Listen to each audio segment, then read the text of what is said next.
En los últimos años, Ecuador ha trabajado por una reforma tributaria justa, donde quienes paguen más impuestos sean aquellos con más recursos. Sin embargo, esto no ha sido así en todos los casos. Vamos a ver. Álvaro Noboa es uno de los hombres más acaudalados de Ecuador. Ha sido candidato presidencial en 5 oportunidades, siendo derrotado por voto popular. El ex asambleísta y bananero ha sido señalado por el Servicio de Rentas Internas de evadir impuestos derivados de su millonario patrimonio. El organismo tributario precisa que Noboa adeuda unos $102 millones en impuestos en una sola de sus empresas, la bananera Noboa. El empresario se negó a pagar los impuestos que le adeudaba al fisco y denunció ser parte de una conspiración por parte del gobierno ecuatoriano.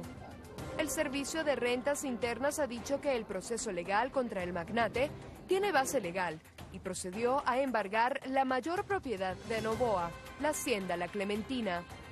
Los 1.600 trabajadores de la hacienda esperan volverse accionistas y estudian los mecanismos para adquirir las tierras en las que trabajan.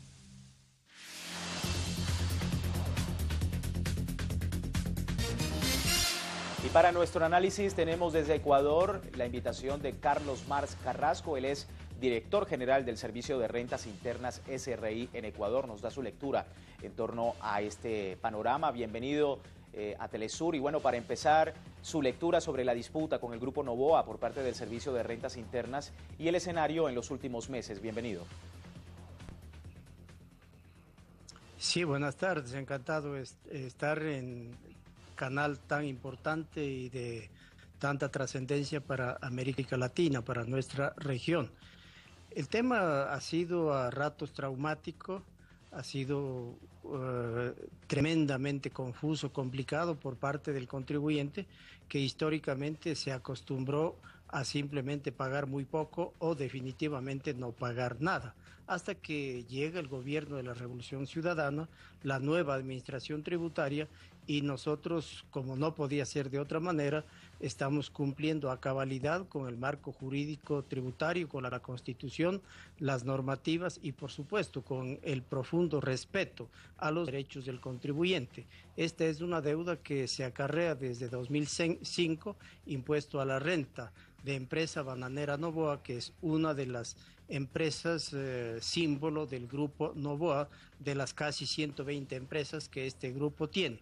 Una vez determinada la auditoría tributaria y establecida una deuda cercana a los $50 millones, pues simplemente se ha venido recurriendo a una serie de incidentes procesales que trataban, no sé, si solamente de dilatar el proceso o definitivamente no pagar, hasta que la deuda está en firme ya aproximadamente por el lapso de 3 años, y desde esa firmeza el Servicio de Rentas Internas ha venido gestionando todos los recursos jurídicos de respeto a la ley, por supuesto, y a los derechos ciudadanos, en tanto que la empresa ha hecho de todo. Yo creo que esto puede pasar a alguno de los récords de lo inadmisible en términos jurídicos, con un evidente abuso del derecho, pero bueno, como no hay plazo que no se cumpla ni deuda que no se pague, estamos ya a puertas de cerrar este capítulo y continuar haciendo lo que a nosotros nos corresponde como misión institucional. Señor Marx, las empresas de Noboa han comenzado una fuerte campaña contra el gobierno diciendo que es todo un fraude. La Fiscalía de Guayas incluso recibió la solicitud de investigación por supuestas irregularidades durante la compra de bienes embargados a la exportadora bananera Noboa. ¿Tienen asidero estas denuncias? Su lectura. Bueno, no tiene ningún asidero jurídico. Ha hecho empresa bananera Noboa de todo. Ha recurrido a excepcionamientos, acciones directas, tercerías excluyentes, quejas, ha tratado de poner en duda la acción de los distintos jueces de la administración tributaria, casación, apelación, es decir, de todo. Aproximadamente van ya 70 incidentes procesales, y lo que pretenden últimamente es amedrentar, generar temor en los potenciales compradores, pero no les ha servido porque del embargo y remate de los bienes se han subastado ya y rematado también la mayoría de ellos. Del total de automóviles, de los 9, 6 fueron vendidos. Del total de avionetas, son aviones pequeños realmente, de las 6, 4 se vendieron ya. De 2 yates, 2 fueron, es decir, el 1 ya fue rematado. Y de 7 lotes de terreno de extensiones importantísimas, ubicados en el cantón Playas, en Engabao, pues todos los 7 lotes fueron ya rematados, y de lo que tenemos conocimiento, quien habría rematado es una hermana del titular de empresa bananera Novoa, lo que deja clarísimo que todo lo que estamos haciendo está amparado por la ley, es decir, la acción del Servicio de Rentas Internas goza de legitimidad y de legalidad total. Absolutamente todo es legal, todo es legítimo. Por fin, a los 8 años se va a cobrar una deuda tan postergada de empresa bananera Novoa, que vale la pena señalar que el grupo como tal tiene una carga tributaria, es decir, la relación entre el impuesto pagado y los ingresos generados, que apenas durante este gobierno llegó al 0,5%, pero que en el pasado se ubicaba en un poco más del 0,2%. Bien, señor Max, vamos a revisar ahora un poco de la historia de la evasión fiscal de Álvaro Noboa en Ecuador. Veamos.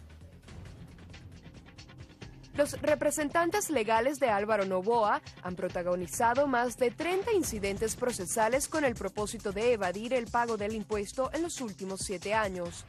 La exportadora bananera Noboa adeuda $20 millones anuales en las auditorías realizadas entre 2006 y 2011. Y a esto le falta sumar a ese monto la evasión de impuestos correspondientes al resto de las empresas de Noboa. La hacienda clementina cuenta con unos 5.000 cabezas de ganado, 2 empacadoras, 2.200 hectáreas de reserva forestal y árboles de teca. La propiedad está valorada en $118 millones y las autoridades aún evalúan su puesta en venta. Si el empresario Noboa cancelara lo que le adeuda al fisco, se podrían construir unas 50 escuelas del milenio, unas 10.000 casas populares y hospitales. Desde Ecuador, Carlos Marx Carrasco, el director del SRI en ese país. Y bueno, para preguntarle también al señor Marx, el Grupo Noboa pide que se investigue a los compradores de estos bienes por irregularidades y por supuesto hay algunas falencias en el proceso. ¿Qué responde el SRI en ese sentido? Bueno, una vez que las Cortes a nivel interno por fin se han alineado con la Constitución, las leyes y la ética en la administración de justicia, una vez que ya no pueden comprar jueces como habíanse acostumbrado en el pasado, bueno, ahora dicen, voy a recurrir a cortes o instancias internacionales.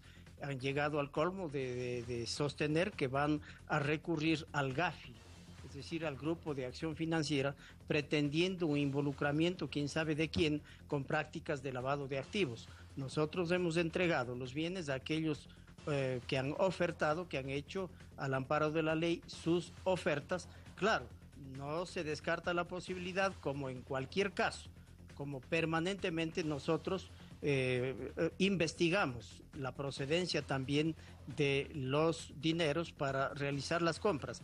Esto de manera general, pero no hay que olvidarse también que uno de los requisitos para la participación en los remates y que consta en las bases y en la convocatoria es la licitud de la procedencia del dinero con que realizan las compras. Hacen bajo juramento una declaración notarizada que los fondos con los que pagan son de origen lícito, es decir, incluso esa precaución la habíamos tomado y pretenden tal vez pretender que nosotros habríamos de alguna manera buscado un testaferro para que compre y remate los bienes. ¿Qué sentido tiene que el Estado ecuatoriano, que la administración tributaria esté buscando testaferros, asunto que no cabe ni legalmente ni en el ámbito de la ética demostrada fehacientemente por la administración tributaria, recurrirán al GAFI, recurrirán a la Corte Interamericana de Derechos Humanos, pretendiendo sostener que ha habido una violación a los derechos humanos. Sostenemos nosotros que la verdadera violación a los derechos humanos es no haber pagado los impuestos, pues aquello seguramente costó muertes, costó enfermedades, costó la imposibilidad del Estado para generar igualdad de oportunidades para todos los ecuatorianos. Ahora, señor Carlos Marx, para terminar y sobre este proceso en los terrenos, hablando precisamente de La Clementina, esa hacienda que tiene gran parte de hectáreas y que es primordial en este proceso, ¿qué va a ocurrir con esa hacienda y los trabajadores que laboran en ella? El remate de La Clementina, que tiene un poco más de 12.000 hectáreas de extensión, para el tamaño de Ecuador, 12.000 o 12.500 hectáreas, es una hacienda realmente gigantesca, una de las más grandes del país y a lo mejor de la región. Conocemos que hay una cantidad importante de interesados en el remate de la hacienda La Clementina y que entre esos interesados están los trabajadores. Hay varias opciones en remate, con absoluta transparencia.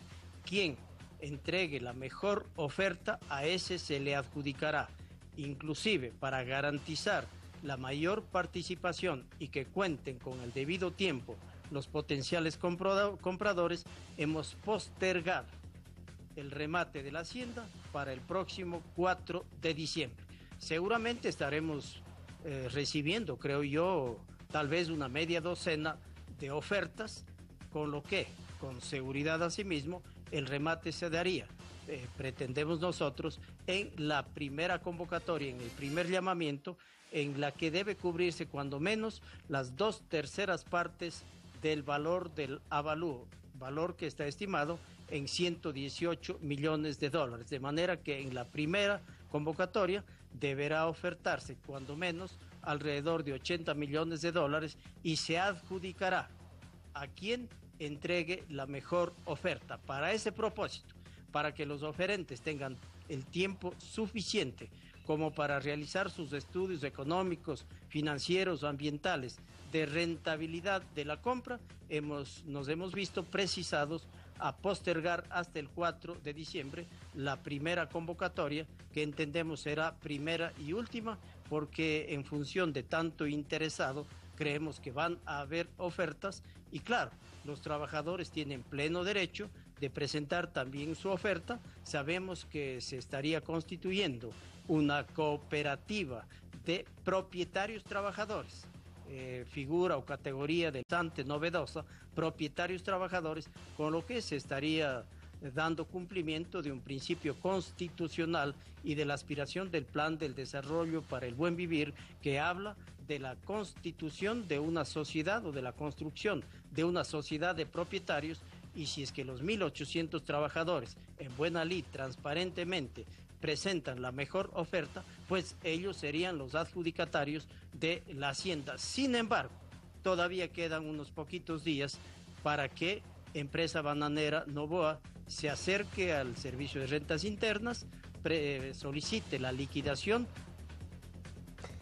Bueno, muchísimas gracias. Era el señor Carlos Marx Carrasco, director del SRI en Ecuador, y su lectura en torno a este tema en el país latinoamericano. Así finalizamos Impacto Económico. Les recuerdo @telesurtv.net, nuestro punto de encuentro. Por supuesto, le invitamos a seguir con la programación de Telesur. La señal informativa de América Latina será hasta el lunes.